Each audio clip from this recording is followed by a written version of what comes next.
Hope everyone is having a blessed day in the Lord. I am going to do a review of the new release, the new formatted Amplified Bible. This is the two-tone, amplified two-tone text here. So this one here has just been released. They sent this out to me for my honest review. It does come in this nice slip cover here. And I'm just going to kind of like show the back of it here and go over some of the features. It has 10-point font, a clear reading type, line match typesetting. That is a big point when line matches that way. If you don't have any where you're looking at, you can see the verse on the other side. It's all line match, smite zone. So it's smite zone. That's going to mean it's going to last a lifetime. Two-column text. So it's got two-column text. And then it's got in the verse references. So it's got like it'll take you to a connecting verse like us in another location in the Bible. And it's got a full set of translator notes. So it's got all the translator verse and like in the verse references. And it's got a black leather text and two satin ribbon markers. And it's got a presentation page and a family records page, color maps, God's promise, Old Testament prophecies, book of introductions, parables of Jesus, miracle of Jesus, and the important event in Christ's life. So this has got a nice little cardboard slip cover here that comes right off. And these are the two satin ribbons that come with it. It is, if you notice here, it is perimeter stitch. It is a glue down plastic liner here. And so, like I said, smite zone, that means it's going to last a long time. So that's where the pages are, rather than glued, the pages are sewn together, and that keeps the binding. Where if you've seen Bibles that kind of like fall apart, if you hadn't read them very long, those comes with the glue down liners, and those are like a cheap way of making Bibles. So this Bible here is smite zone, so that means it's going to be durable. It'll last you get a lot more wear and tear. It'll last a lot longer. And it lasts you several years longer than a glue down by what's going to start falling apart in pieces. So, and this 10-point font is very easy to read. It's clear text. It's very easy to read. So that is a great part of this Bible here. So what separates this one from previous Amplified Bible is it has like what was in parentheses before or the brackets. Now, rather than have the brackets in the dark text, it's got it in a gray text where you can actually read the bold text first and then go back and read the breakdown of what that text is actually saying, or the meaning in the Hebrew, Greek, and Aramaic. So that is a big point there, because I prefer to just read the text and then go back and then read like what is the study portion of it, which is the application, is the study portion where that's not the text itself. It's explaining, it's giving you amplify the meaning of the text so you can get a greater clarity in looking at that verse itself here. So we'll just go here. This is kind of like the character of application, explaining how this one is different and what are the particular features in this one here.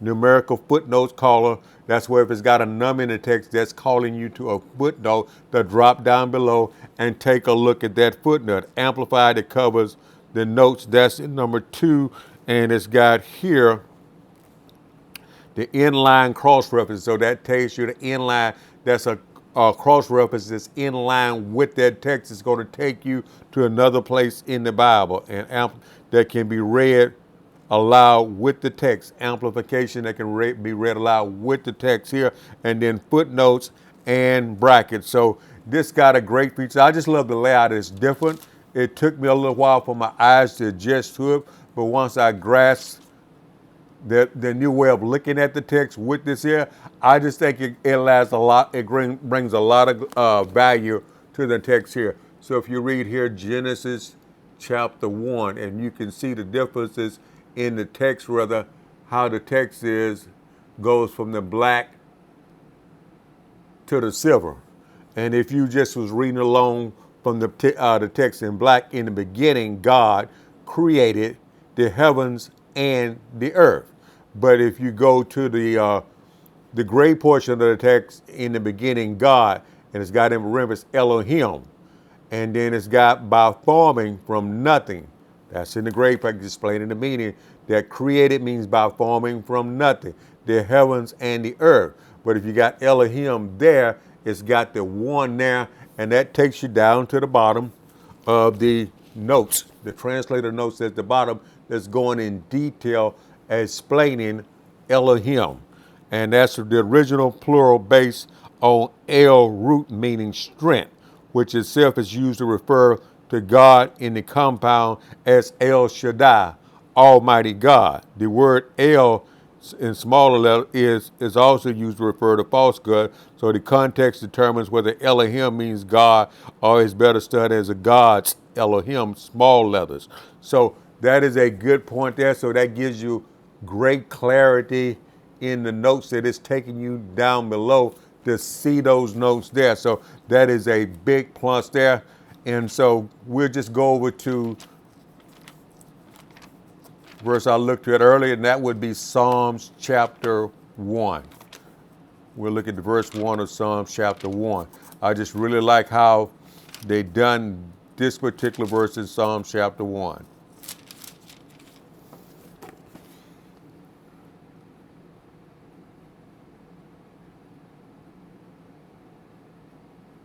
Psalm chapter 1 means blessed, and it's got in the grayed out portion, fortunate, prosper, and favored by God. The word blessed means to be fortunate, prosper, and favored by God. And is the man not that by God is the man who does not walk in the counsel of the wicked. And it's got the great out following their advice and example.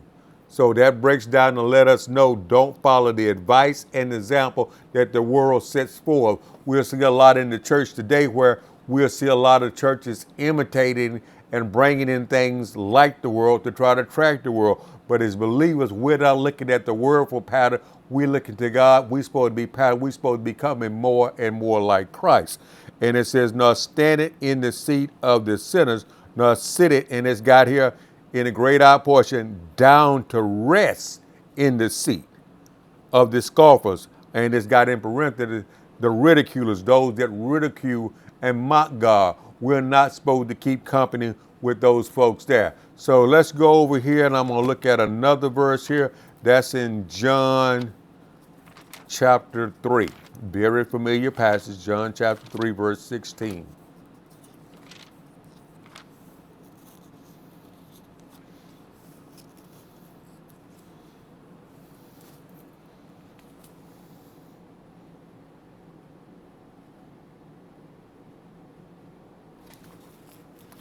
For God, and it's got in the great out portion, so greatly loved and dearly prized the world that he even gave his, and it's got the great out, one and only begotten Son, so that whoever believes and trusts in him as Savior, it's got in the great out, shall not perish, but have eternal life. This one here, only begotten, it's got the number 1. So that lets us know that there's a note that we need to drop down to the bottom here. And it says, Jesus, God's only Son, one who is truly unique and the only one of his kind. There's no other Son, and there's nobody like Jesus, our Savior. So if you go here, another verse here,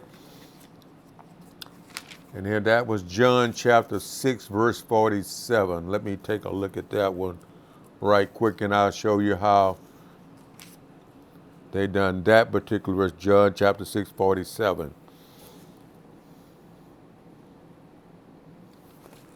And that one now reads, John chapter 6, verse 47 reads, and I'm just going to read the bold portion, and I'm going to go back and read it with the grayed in portion just to show you the uniqueness.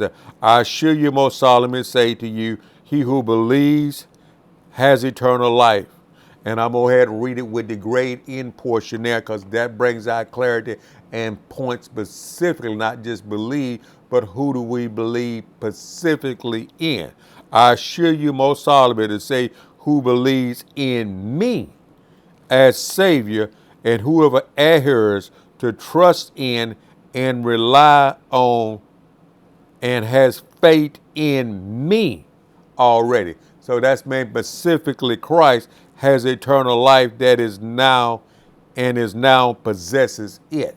So that is the gospel in a nutshell there. Just breaking down who to believe in Christ Jesus has eternal life in him, not just believes, because a lot of people say they believe in some sort of God. This believes in Christ and Christ alone is the only one can save. Muhammad can't save, Buddha can't save, but only Christ alone. I just like to add that piece there in that particular one. So that brings out great clarity to that particular text there, and we'll look at one more here.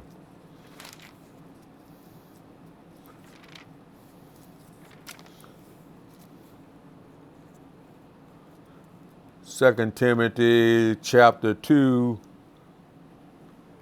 verse 15. Let me put my finger on that particular verse there.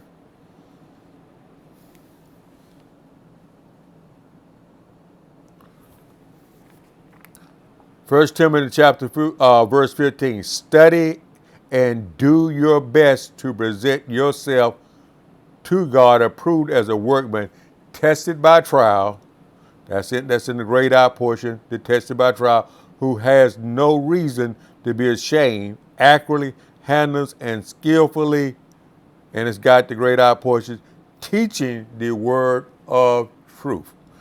And so I like how they put the study and do your best. Some Bibles say do your best, and the King James says study to show thyself approved. So I like how they done it in this particular Bible here, because it's not only doing your best, because some people could say they're doing their best, but they're not having engaging in the Word of God. I talk to people, I work around people that don't read the Bible to us, but they have a testimony and say that they love God and how God has worked in their life, but they kind of lacking on the study portion. So this is something that each believer should spend time.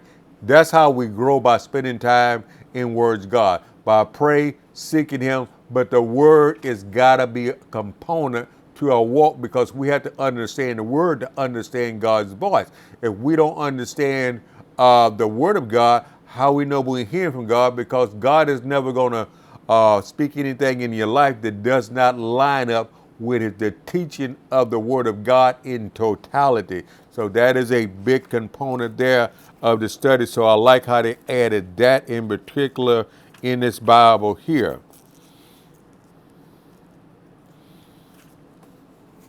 And it's got an introduction to every single book in the Bible at the very back. So before you read a book, always go flip to the back and read the introduction. Some Bibles put it in the front, but this one has it in the very back here. So just go back there and read that before you begin every single book in the Bible.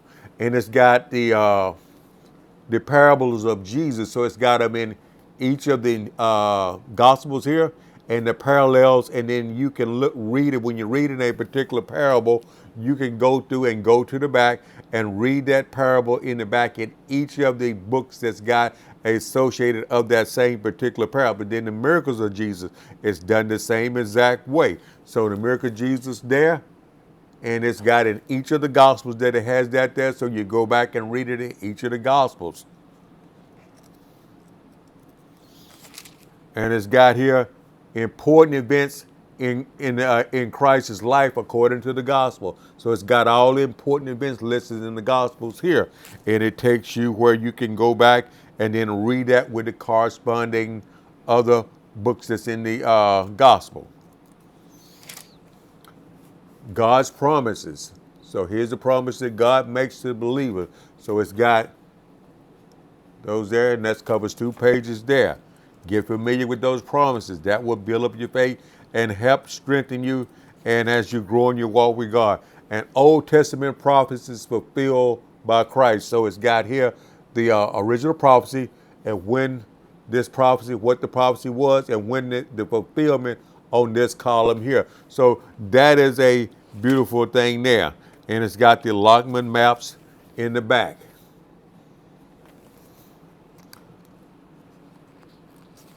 So they got some really nice maps.